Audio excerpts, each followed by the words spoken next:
ওজন কমাতে গেলে তিনটে বড় বাধা আসে। আশ্চর্যের ব্যাপার হচ্ছে এই বাধাগুলো কেউ তোমাকে বলে না।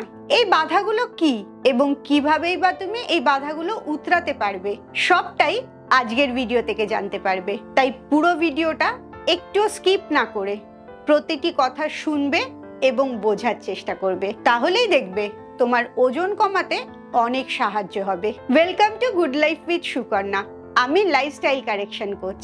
আমার প্রোগ্রামে রোজ দেশ বিদেশ থেকে বহু মানুষ যোগদান করছে এবং তাদের ওজন কমিয়ে মানসিক স্বাস্থ্য ভালো করে একটা নতুন জীবন ফিরে পাচ্ছে। তুমিও যদি এই প্রোগ্রাম সম্বন্ধে জানতে চাও, তোমার কেন ওজন বেড়েছে, কি কি অসুখ আছে এবং সেগুলো তুমি ওজন কমিয়ে কিভাবে সুস্থ হতে পারবে, এই সমস্ত জিনিসগুলো আমি আমার 2 ঘন্টার ওয়ার্কশপে শেখাই। এই ওয়ার্কশপে যোগ দেওয়ার জন্য নিচের হোয়াটসঅ্যাপ নাম্বারে LCW এই কথাটা লিখে হোয়াটসঅ্যাপ করো। ওজন কমাতে চাও, প্রথমেই শুরু করছো ডায়েট প্ল্যান বা এক্সারসাইজ, কিন্তু সত্যি কি তুমি ওজন কমাতে চাও না চর্বি কমাতে চাও? এটা কোনোদিন ভেবেছো? কারণ দুটো সম্পূর্ণ আলাদা জিনিস। তোমার ওজন কমে গেল অথচ চর্বি কমলো না, তাতে তোমার ভুঁড়িটা কমবে না আর সুস্থও থাকতে পারবে না। আবার উল্টো দিক থেকে তোমার ওজন যদি ধীরে ধীরে কমে অথচ চর্বিটা অনেক বেশি কমে, তাহলে তোমাকে দেখতে রোগা লাগবে কিন্তু ওজন মেশিনে অতটা ওজন কম দেখাবে না। এটা কিভাবে সম্ভব সেটাই ভাবছো তো? সেটা বুঝিয়ে বলি। তোমার শরীরে যে চর্বি আছে সেটা অনেকটা তুলোর মতো। 1 কিলো তুলো যদি নাও অনেকটা হবে। আবার তোমার শরীরে যে মাংস পেশি আছে সেটা অনেকটা লোহার ওজন মাপার বাটখারার মতো। 1 কিলোটা খুব ছোট।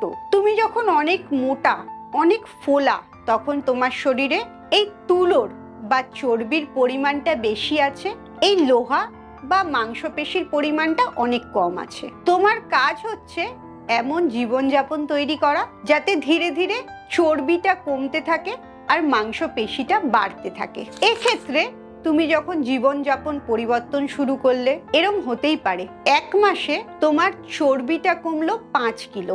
5 কিলো তুলো মানে কতটা বুঝতে পারছো? অতটা কমে গেল। আর 3 কিলো মাংস পেশি তোমার বাড়লো। 5 কিলোর যতটা জায়গা নিয়েছিল তার থেকে 3 কিলোর লোহার বাটখারা অনেক কম জায়গা নিচ্ছে। তোমার ওজন মেশিন বলছে তোমার 2 কিলো ওজন কমেছে, অথচ তোমার শরীর বলছে তুমি আগে ডাবল এক্সেল জামা পরতে, এখন লার্জ জামা পরছো। এতটা রোগা হয়ে গেছো। তুমি কিন্তু কখনোই ওজন কমাতে চাও না, তুমি চাও তোমার চর্বিটা কমাতে। এটা প্রথম একটা ভুল জায়গা যেটা সচরাচর লোকে আলোচনা করে না। আর এই কারণেই তুমি ডায়েট প্ল্যানের কথা ভাবো, জীবনযাপন পরিবর্তন তোমার মাথায় আসে না। তাই এই ভুলটাও যদি তুমি করে থাকো, আজকে থেকেই ভাবনাটা বদলাবার চেষ্টা করো যাতে সারা জীবন সুস্থ থাকতে পারো। এবারে আসি 2 নম্বর সিক্রেটটা, যেটাও কেউ বলে না। তুমি ভেবে দেখো, যত আমাদের পুজো হয় বা আমরা ধর্মগ্রন্থ পড়ি, যত ভক্তির কথা শুনি, গান শুনি, এগুলো তো শুধুমাত্র কিছু শব্দ, কিছু সেন্টেন্স, এছাড়া তো আর কিছু না। অথচ এই শব্দগুলো দিয়েই পুজো হচ্ছে, ধর্মগ্রন্থ তৈরি হচ্ছে, গান হচ্ছে, আমাদের ভালো লাগা তৈরি হচ্ছে। এর থেকে বুঝতে পারছো শব্দের মাহাত্ম্য কতটা। আর তুমি যখন রোগা হতে চাও তখন তুমি সারাদিন কি শব্দ ব্যবহার করো, এবারে সেদিকে একটু মন দাও। তুমি বলো আমার ওজনটা কিছুতেই কমছে না, এত চেষ্টা করছি, এত না খেয়ে থাকছি, তাও ওজনটা বেড়ে যাচ্ছে। কিংবা বলো আমার ওজন কিছুতেই কমে না, আমার খুব স্টাবন ফ্যাট আছে।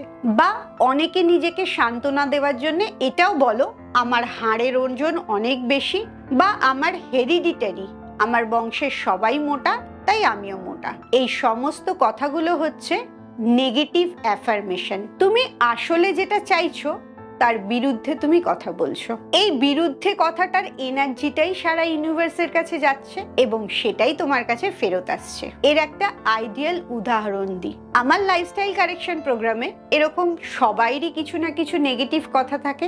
একজন বলতে থাকতো আমার 70 কিলোর নিচে কখনো ওজনটা নামে না। সে এই নেগেটিভ অ্যাফার্মেশনটা সারা জীবন করেছে এবং তার জন্যে তার কোনোদিন 70 কিলোর নিচে ওজন নামেনি। আমার প্রোগ্রামটা যেহেতু লাইফস্টাইল কারেকশন প্রোগ্রাম, যেখানে শরীর আর মন দুটোকেই ঠিক করা হয়, আমি তখন তাকে পজিটিভ অ্যাফার্মেশন শেখাই। তার কোন জায়গাটা পরিবর্তন করবে, কি ধরনের কথা সে বলবে বা ভাববে, সেগুলো শেখাই। এবং তারপরে যখনই তার 70 কিলো নিচে ওজনটা নামে, তখনই তার ওই নেগেটিভ অ্যাফার্মেশনটা সারা জীবনের জন্য শেষ হয়ে যায়। তুমিও লক্ষ্য করে দেখো, তুমি এরম কটা নেগেটিভ অ্যাফার্মেশন করো যেটা তোমার নিজের সাকসেসের পথেই বাধা হয়ে যায়। তুমি রোগা হতে চাইছো, অথচ বারবার বলছো আমার কিছুতেই ওজন কমে না। সেটাকে উল্টে যদি তুমি বলো আমার খুব সহজেই ওজন কমে, আমি খুব ভালো ডিসিপ্লিনড জীবনযাপন করি, এগুলো আজকের ডেটে মিথ্যে শোনালেও সত্যি মনে করে যখন বলতে থাকবে, ধীরে ধীরে দেখবে সেটাই তোমার জীবনের সত্যি হয়ে যাবে। এবারে আসি 3 নম্বর সিক্রেটটা। সেটাও ওজন কমার রাস্তায় একটা বড় বাধা হয়ে দাঁড়ায়। সেটা হচ্ছে, হঠাৎ একদিন সকালবেলা তুমি ভাবলে তুমি অনেক মোটা হয়ে গেছো, তোমার আগের জামাগুলো আর পরতে পারছো না, তুমি রোগা হবে। এবং তারপরের দিনই জিম শুরু করে দিলে, খাওয়ার পরিবর্তন করে দিলে, অনেক হাঁটা চলা শুরু করে দিলে। অ্যাজ এ রেজাল্ট কি হলো? খুব বেশি হলে 3-4 দিন সেটা করতে পারলে, তারপরে আবার ব্যাক টু স্কোয়ার ওয়ান, আগে যেরকম জীবনযাপন ছিল সেরকমই করতে শুরু করলে। তাই কখনোই একসাথে সব পরিবর্তন করবে না, সেটা রক্ষা করা খুব কঠিন হয়ে যায়। তার থেকে ছোট ছোট পরিবর্তন নিজের জীবনে যোগ করতে থাকো। ধরো এই মাসে তুমি 2টো ছোট পরিবর্তন করবে, তোমার খাওয়াটা একটু কম করবে বা ঘুমটা একটু বেশিক্ষণ করবে। একটা বা 2টো পরিবর্তন নিজের জীবনে ঠিক করবে এবং সেটা সারা মাস করার চেষ্টা করবে। যখন সেটা তোমার জীবনের সাথে অভ্যস্ত হয়ে যাবে, পরের মাসে আবার 1-2টো ছোট পরিবর্তন যোগ করবে। এইভাবে করতে থাকলে তুমি দেখবে বছরের শেষে তোমার ওজনটাও যেরকম প্রচুর কমে গেছে, আর 12 মাসে 24টা ভালো অভ্যেস তৈরি করেছো বলে জীবনটা খুব সুন্দর হয়ে গেছে। তাই কখনোই দুম করে অনেক পরিবর্তন শুরু করে দেবে না, ছোট ছোট স্টেপস ফেলে এগাবে, দেখবে ঠিক লক্ষ্যে পৌঁছে গেছো। আর ওজন কমাতে গেলে 5টা খুব ইম্পর্টেন্ট জিনিস আছে, আর তার মধ্যে সবচেয়ে কম গুরুত্বপূর্ণ হচ্ছে ডায়েট প্ল্যান। আর তাই ডায়েট প্ল্যানে একদম মাথা দেবে না। বাকি 4টে কি গুরুত্বপূর্ণ জিনিস জানতে হলে এই ভিডিওর শেষে আমি সেই ভিডিওটা দিয়ে দিচ্ছি, যেটাতে 5টা পরিবর্তন বলেছি, এবং সেই ভিডিওটা দেখলেই জানতে পারবে ওজন কমানোর জন্য সবচেয়ে গুরুত্বপূর্ণ কোন জিনিসটা। জেনে তুমি অবাক হয়ে যাবে। খুব ভালো থাকো, মানসিক আর শারীরিকভাবে একদম সুস্থ থাকো। আবার পরের ভিডিওতে তোমাদের সাথে দেখা হচ্ছে।